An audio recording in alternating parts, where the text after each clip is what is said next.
I want to begin by saying that we respectfully acknowledge that we are on the treaty and traditional territory of the Mississauga Anishinaabe. This land, known as Nogojinwe, meaning the place at the end of the rapids, has been home to Indigenous people since time immemorial. We recognize the enduring presence and deep connections of the Anishinaabe to this territory, and we acknowledge that this area is covered by the Williams Treaty and the Treaty 20 Agreement. As we gather, live, learn, and work here, we commit ourselves to the ongoing process of reconciliation, decolonization, and solidarity with the Indigenous community, past, present, and future. All right, I'm just going to do a little bit of housekeeping here. My name is David. Let's see. We want to make sure that we are loud today, but also that we are respectful today. If you have a sign, feel free to show it to as many people as you wish to. Get honks from the street. Make as much noise as you possibly can. When we go inside at 6 o'clock, there will more than likely be an overflow room. We will not all fit inside the council chambers. If you have not been in there before, they are not that large. So there will probably be an overflow room. We have 10 delegates speaking this evening. So make absolutely certain, that's a good number. Make certain that we have those 10 delegates in the council chambers themselves, just for ease of access to the microphone. And I know I'm not speaking tonight, so I might find myself in the overflow room, and I'm A-okay with that. All right, now, let's see. We will have at 5:10, in just a couple minutes here, Danielle Turpin, the organizer of the event, will be speaking here. Woo, woo, woo, woo. We will then have some community voices that will be speaking and addressing things. At 5:30, we will have a few guests of honor that will come out and speak. We should have a few counselors that will come out to speak to you all. And then, if there's anybody that would like to say a thing, you are free to do so. And what's that? Of course. And then, of course, we will be moving in quietly, orderly to council chambers. Right? Once we're in there, of course, there will be security. You can say things sort of-ish. You know how it is. You know. Okay. Thank you very much for attending today. Let's see those signs out there. Let's get the crowd on the street here. Anybody honking and making some noise whenever possible. And I will turn the mic over to the organizer of the event, Danielle Turpin. Thanks, everyone.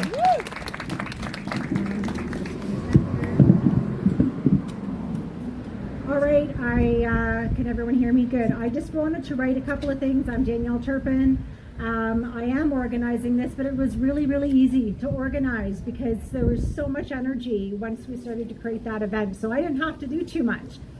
But I really wanted to speak to you about why I decided to do this, why I'm angry. I'm assuming this is part of the reasons why. So again, good evening, everyone. I'm so happy that everyone was able to be here tonight. Thank you all for being here tonight. It shows that people in this community still believe in something fundamental. We believe in integrity in leadership, accountability in our public office, and basic respect, especially from those who are holding power inside. Last week, we learned through the Integrity Commissioner's report that the Mayor of Peterborough was found guilty of violating the Council Code of Conduct. He was found guilty for bullying, intimidating, and threatening fellow council members. And what did the City Council do in response? Nothing. Was there any reprimand? No. Was there any suspension of pay? No. Was there any consequences at all? No. All right, so we need to let that sink in for a second. A man, our mayor, used his power to corner and yell at a woman councillor in a hallway in their own workplace. He made her feel trapped, intimidated, and afraid. And he gets to carry on as if nothing happened. I don't think so. That's right. Well, that's it. And let's not forget how he threatened another councillor that same day to carve him up like a turkey. Even if that was all done and said in anger or under a huge amount of stress or figuratively, as they said, in no way is this acceptable behavior of our highest elected official. Right. Whose salary we pay. Yeah. That's right. Exactly. That's right. I just want to, oh, sorry, I kind of lost my spot there. And to be fair, the one thing that I think we're all kind of in the back of our mind right now too, and to be fair, I haven't even mentioned the mayor's most recent disgusting behavior when he used the most vile word in history to a class of Trent students. Exactly. And the lack of any consequences and meaningful apology from City Hall or the mayor himself This speaks really loud to us. Is this really the kind of leadership that we want? No.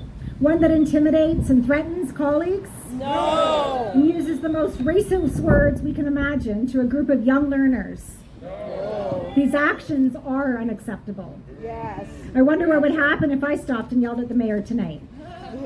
Would I be removed from the premises if I decided to threaten him? Carve him up like a turkey? Of course not. Let me ask you all a question, and you actually brought that up. If this was your boss, your coworker, your child's teacher, would this silence be acceptable to you? No. Of course not. Most of us would speak up right away. If we saw someone behaving this way in the street right now, we would all stop and deal with it. But here at City Hall, we got silence. On June 2nd, the two councillors harmed by the mayor's actions and behaviors asked for support from their colleagues. They asked for accountability, and instead, their colleagues turned their backs on them. We're here to say tonight that enough is enough. These toxic behaviors must stop now. We have all watched with heartbreak and horror what happens when leaders go unchecked, when power becomes more important than people, when bullying, corruption, and cruelty become normalized. And all we have to do right now is look south of the border to be able to see what's going on. Yeah, exactly. We can see it just speaking today. Democracy being chipped away, rights being rolled back, leaders abusing their power while the institutions they're in fail to stop them.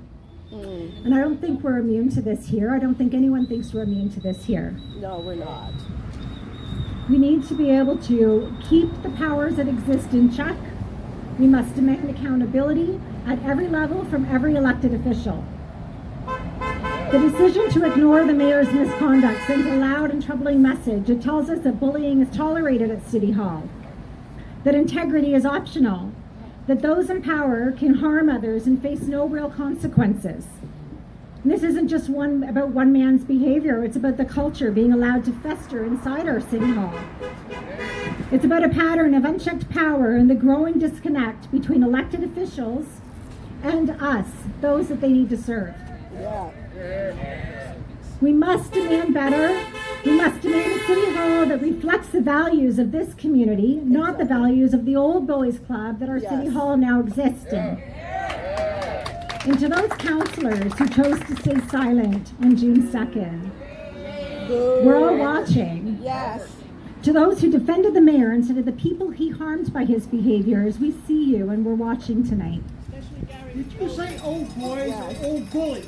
Both. I wonder. The Old Bullies Club, yeah, that's what it is. And come the 2026 election, we're not going to forget who stood for justice and democracy and accountability, or who stood in its way. But this doesn't have to be all bad news, guys. I'm actually a little bit hopeful that things might be able to change tonight, and as part of it's because you're all here, right? We put a lot of pressure. So we're all here tonight. They have an option. They can choose to correct the mistake that they made on June 2nd. They can show us that they've heard our outrage, read all of our emails, taken all of our calls, and that silence and complacency is no longer an option. So we're here tonight to insist they make things right, they do what's right. Yeah. So tonight, let's demand that council stands for the integrity of City Hall and holds the mayor accountable for his recent behaviors. Let's demand that they listen to us, the constituents, and do what's right. And let's use our voices tonight to demand change for a better tomorrow. I want to thank you all for being here tonight. I want to thank you for showing up. I want to thank you for raising your voices and sending emails, for signing up to speak. We got 10 of us in there. But most importantly, I want to thank you for standing together, all together tonight, for a better Peterborough. Thank you. I don't want to take up much more time. I know that I think there's somebody else who might want to come up and speak. I want everyone to have their voice heard, so I'm going to pass the mic over to Jen. And she's going to talk about why she's here tonight. Hi. I don't speak in public, so this is very big for me. Okay? My name's Jen Lacey. I'm born and raised in Peterborough. I love this community. When I saw what happened with the mayor, I felt compelled to write an email to City Council, and I would just want to read what I wrote to City Council. Yeah. So, Dear Peterborough City Council, I'm writing this letter in response to the Integrity Commissioner's report confirming that Mayor Leal contravened City Council Code of Conduct by intimidating and bullying 2 council members. It is extremely disheartening as a Peterborough citizen that this behavior has occurred by an elected official who is supposed to be the leader in our community. Yeah. Simply put, this is workplace violence. Yes. Yes. As a working professional, I am protected by laws in my workplace so that I do not have to endure what 2 council members have experienced. I'm concerned that the mayor's actions could have an impact on the community that could put those who are vulnerable and marginalized at risk. Should council members feel intimidated, and or bullied by their leader, I'm worried that some significant matters may not be dealt with as adequately as they should be. This is not how democracy works. Furthermore, I find Mayor Leal's statement regarding the integrity report was unsatisfactory and in fact demonstrated lack of insight to his behavior. Exactly. Yes. He is a seasoned politician Exactly. who has been in stressful situations and knows how to deal with it. Yes. He placed blame on the victims. Yes. It's not the responsibility of council members to manage the mayor's behavior. Correct. Sorry. Although I may not agree with all council members on various issues that come forward at City Council, I do have respect for each and every one of you. Differences of opinions and views and perspectives should be welcomed. This is how change occurs. Sorry, I'm getting emotional. You're doing good. All of you deserve to be treated with a standard of respect because you do important work. I'm requesting that the council members of my ward, Monaghan Ward, be my voice during the general committee meeting. Respectfully, Jennifer Lacey. Only one councillor responded to my email, and my words were silent. And that's all I have to say.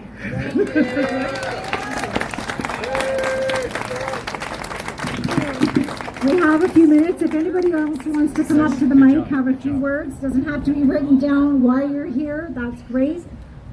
Do you want me to bring that to you, or are you good? Come on up.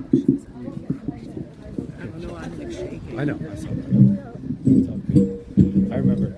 I'll tell you a story about being in a microphone and shaking. You'll giggle. I'm in Town Ward, and it was those 2 councillors that have, in this case, are the most affected. And I wanted to say that I have had on occasion, I've had a couple of meetings with the mayor as in his office with his assistant. And one time, after the threat to Alex, I just asked him point blank, number 6 item it was, did Alex accept your apology? And he said yes. And I happen to know that he never apologized to Alex. So it's a downright lie in my estimation. Now, I haven't mentioned it in public to him again, but I know that is the thing. The other, oh shoot, I forgot what the second thing was. That's okay. Take your time, Maggie. Take your time, Maggie. It's all right. Okay. I guess I should say I'm number 9. I think I'm number 9 on the list to speak tonight. So hopefully, and the basis of what I'm talking about is Rumi's poem, "The Guest House," which talks about things that come to your door to confront you, and I'm just using that as a sort of a level of softening, but still bringing those strong issues to how we treat people who come to our guests. And this is what I've rounded it around to sort of say that. So look for my poem on Rumi. Okay, I think we have someone else who'd like to come up and speak. Charmaine, do you want to say a few words? That would be great. Thank you. Hello, my name is Charmaine, and thank you, Danielle, for organizing this rally for integrity. And thank you for everyone who's out here in standing up for justice and showing up and doing the work. And I just wanted to thank Joe and Alex for filing that complaint with the Integrity Commissioner. It took courage and it was necessary because it shed light on what's happening in our council. It sheds light that they're working in a toxic workplace, very toxic, with a mayor who violated the code of conduct. And this is a behavior, a pattern, a behavior that is not isolated. Woo! 100%. That's right. There is a list, and I haven't written down here, but I know you're not going to be here all day, so I just took 4 of the major ones. We have the pickleball fiasco. We have the strong mayor Brock Mission disaster. And then, not forgetting, the N-word nightmare. And now we have this violation of with the Integrity Commissioner.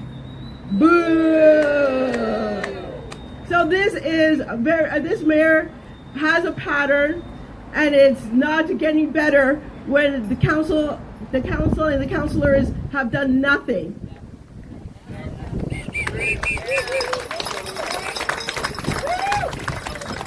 We were just here a few weeks ago, and I think some of you were here too, where we had a sit-in organized by the Trent students because the mayor used the N-word. So you can imagine he's invited as a guest speaker, 500 business students, okay? Supposedly he quoted this overt racist former U.S. president. So, for no reason. But just picture it. If you say you quoted it, it meant you researched it, right? It meant you wrote it down because you're doing a quote, right? And if he didn't write it down, he did it from memory. Who does that? A mayor with poor judgment.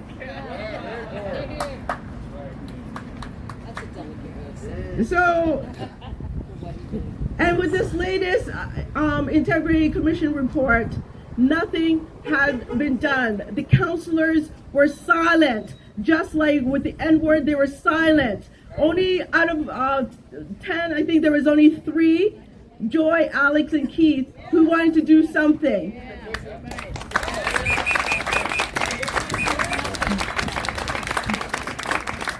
He was bullying, found guilty of bullying Alex, curve him up like a turkey, boo. Guilty of yelling at Joy. And if that's not enough, they have the audacity, some of the councilors, the audacity to say that Mayor Jeff Leal had suffered enough, that he was the victim. The victim is not Mayor Jeff Leal. The victim is Joy and Alex, who had to endure this toxic behavior. And the city of Peterborough has to put up with it. Exactly. No one wants to work in a place where you don't feel safe or welcomed or included. No one. We must do better for our city. We need counselors who work for us, not against us. We need a mayor who is accountable and respects the humanity of everyone, regardless of race, gender, or sexual orientation.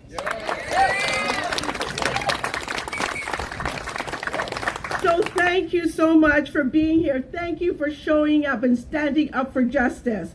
Thank you for making your voice being heard. And thank you, Danielle, for organizing this. We see you, we hear you, and we're going to keep on fighting for justice. Thank you. Thank you so much, Charmaine. Really appreciate it. Does anybody else want to come up and say a few words? Yep. No Danielle. pressure. Come on up. This is Jane, a friend of mine as well. Thanks. It's great to see so many people out. And you know, so my dad's name was Daniel, and he really was a Daniel. He stood up for, I was fed social justice from the time I was like 3 years old. So it's befitting that we have a Danielle here, because that's my dad. He's here. My dad is here. He was fighting for everybody's, the underdog. He was always for the underdog. And so, and I love Peterborough. I've been here about 6 years now, and I find the people so friendly. It's just the people, some of the people that are in there that aren't so friendly. And so I just moved up to Ward 5, and that's Beamer and Hakey.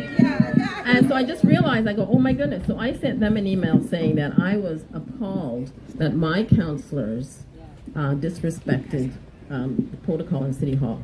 I'm an elementary school teacher, I told them, and I said, schools have rules. City Hall has protocol. Are you following it? And I said, can you look me in the eye and say that you're following protocol? And then I said to them, you know who won't be voting for you next year. And I really hope, though, that people do come forward to run to take the place of what's going on in here. Okay? Yep, we need fresh blood in City Hall. Yeah, right. Awesome. Because Peterborough is a great place. It really is. I was just saying how happy I am to be here. And it's just too bad that we've got that kind of leadership. So we're looking, oh yeah, well, who knows? There's a possibility, maybe. But we need young people too, and I'm so proud of the Trent students who stood up for that. Because I was born and bred in Toronto, and to this day, I'm in my 70s, and when I hear Eeny, Meeny, Miny, Mo, to this day, I still just get goosebumps. What are they going to say? They don't even know what they used to say. So whenever I heard that as a kid, I would just move away. And I think really that, Council, Leo, Jeff Leo, 3 faux pas on that. He said the N-word. He called people with special needs, I forget what name, he used the wrong name. And then even Mexicans, like, what is that? 3 things. So what they really need, and I'm sure they've had training in diversity and inclusiveness. I think they need a refresher course, really. Thanks. That they pay for. That they pay for. But you know what? Not I think us. City Hall needs a watchdog. They need, or maybe the integrity. I guess the integrity commission. That's what they're supposed to do. They need a stronger watchdog to tell them out. All right. Thanks for being here. Thank you, Jane. These voices are really important here. Does anyone else have anything to say about her, girl? Come on. There's Sarah. Tell her my bestie now. Hello, everyone. Thanks so much for coming out. I haven't prepared anything because, hey!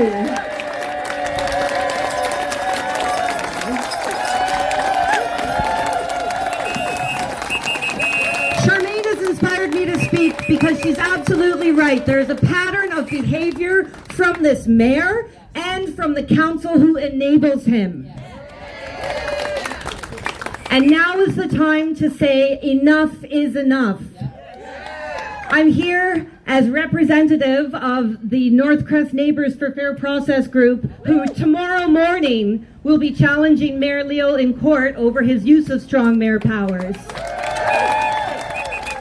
I intimately know how it feels to be bullied by this mayor.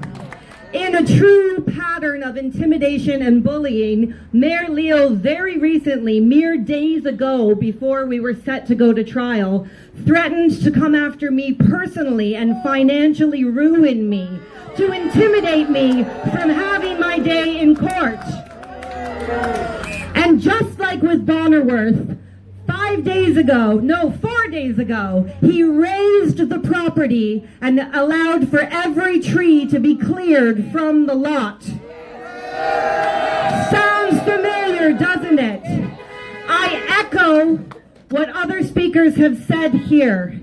This evening, tonight, is the beginning. It's the beginning of people coming together from multiple issues with this mayor and council and saying enough is enough. This is the beginning of a resistance that come October 2026 will have new leadership that has integrity and accountability. Thank you. Jerry. Hey guys, just want to say we have some people behind us here. I'm not too sure if anyone knows these guys or not. I'm going to pass the mic over to this guy here. Our friend, Keith Riel. Here he is.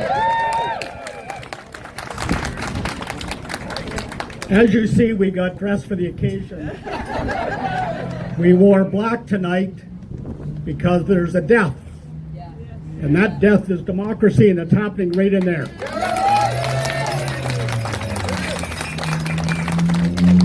Like the previous speaker just said, you can change all that. Remember tonight, but on the 22nd of October, you can change that by voting a council that will do and look after you as the citizens of Peterborough. Because unless you're cognizant of who you vote for, this is the kind of stuff you get here. And the three of us have stood with you on every issue, and we will continue to do it even tonight, which we try to make the motion, pass the motion again.